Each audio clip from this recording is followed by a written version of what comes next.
Hello, YouTube. It's the Utopian Buddha. All right, so here's what happened to me, guys. So this craziest synchronicity of events happened. All right, so I haven't smoked weed in about the past 2 weeks. It's been 2 weeks since I've smoked weed. Why is this thing breaking up, dude? I hope it doesn't on. Oh my god, my phone is just starting up, dude. All right. So I was starting. This craziest synchronicity of events happened. All right, here's what happened. So I haven't smoked weed in about 2 weeks, right? And I smoked weed today. All right, here's what happened. So I smoked weed with this guy named Xander. All right, this guy named Xander, dude. He was talking about some stuff, and I had this thing called it was a dab, right? A sativa dab. So I took that. All right, I took one big sativa dab, and I smoked like a little bit of a joint. All right, I don't smoke often. I want the world to know I don't smoke very often. All right, so number one, that's number one. All right, so I went into this like, whew. All right, so then I went and then as I was driving up to Kirtan, all right, as I was driving up to Kirtan, there were two people that told me that I don't know if I should say people's names. Is that like wrong to do that? Anyways, this dude named Little Moon. I like his name. I'm gonna say it because I like his name. This dude named Little Moon, right? So okay. So I was walking down. We were walking down the street, and he was like, "Yeah, man, I've been like doing this meditation stuff." And then he said, "Let the universe breathe for you." Let the universe breathe for you. I found that very profound. Oh, and earlier, after we smoked, all right, this is a crazy conversation. All right, so after we smoked, I was this dude named Chai and that other dude. And uh so I was with him and we were talking about like somehow it got into the conversation about multiple wives and polyamory.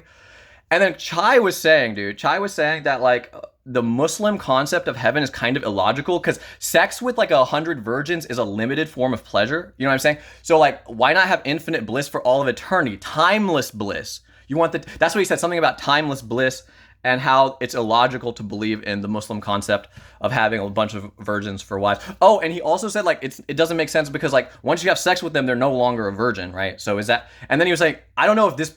Chai said this. I don't know if this is true, dude. His argument was, I don't know if this is true. Something like he's okay. Anyway, so I went to this place, this kirtan. All right, this kirtan at this person's place. I'm gonna start leaving people's names out because I don't. All right, I went to and then so I don't usually smoke.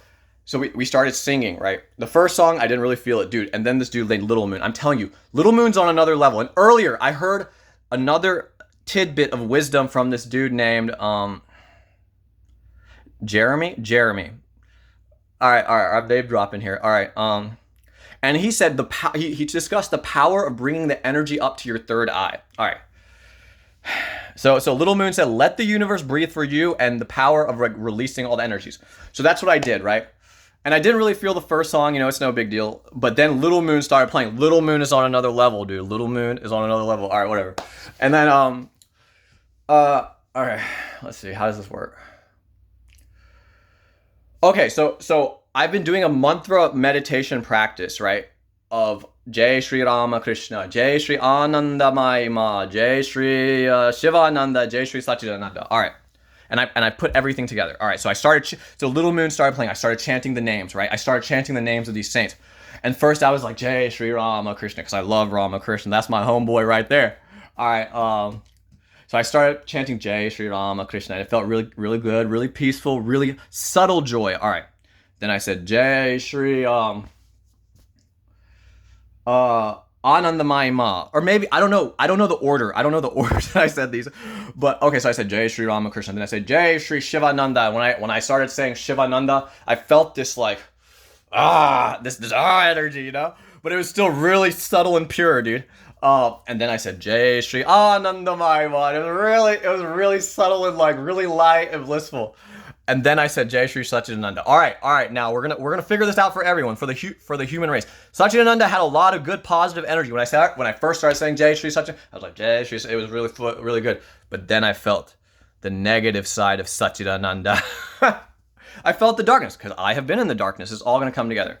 So I've been in the darkness. So I was like, and so I felt that darkness. I was like, oh yeah, that darkness is there. And then I started saying Jai Shri Anandamayi Ma, and I was like released from the darkness, dude. I was released in this light of pure love and bliss and stuff. So that's what happened to me, and I feel like this is really important to relate to the human race. I don't really know. Okay, now I know there's going to be all kinds of people saying all kinds of things. If I become famous, that's my intention.